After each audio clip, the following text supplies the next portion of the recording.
Okay, so a lot of people have asked me, how do I use the rub? I'm not a big barbecue person, and how do I use it? So it's not that hard. It's pretty simple. You just follow a couple steps. Number one, I recommend always using a base. Now, a base is going to be what the rub will adhere to on the piece of meat. That base could be mustard, olive oil, which those two things I use a lot of. It could be Dijon mustard. People have even used ketchup, mayonnaise, something that you can put on the piece of meat, and now the rub's going to adhere to it.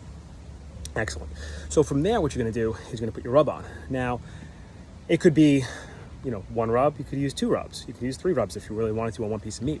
Everything that you change on that piece of meat will change the flavor, obviously. New rub that we're coming out with, our base rub, is going to be salt, pepper, garlic, or SPG, and I recommend using that in adherence to any of the other rubs as well, or even by itself. The SPG by itself is great on chicken, and great even with eggs in the morning, or something with chicken salad. SPG is excellent, or a base rub is really good with. But going from there, so you're going to put your base on, then you're going to put your rubs on, both sides of the meat, obviously. Then you're going to put it in the fridge. I recommend overnight, or at least a couple hours, but if you're in a bind, totally understand, 20-25 minutes, the rub will sweat into the meat, and you're pretty much golden.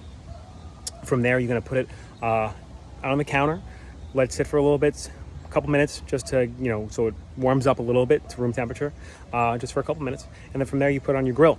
Now, that's a whole nother discussion of what type of grill to cook with, what degree do I cook it on, and so on and so forth. So we'll do another video regarding that. But for how to use the rub, that's really about it. It's not difficult. Just like I said, I recommend definitely using a base. You don't have to, but I use it all the time, and I think it comes out a lot better. And there you go. All right, happy grilling, and have a good day.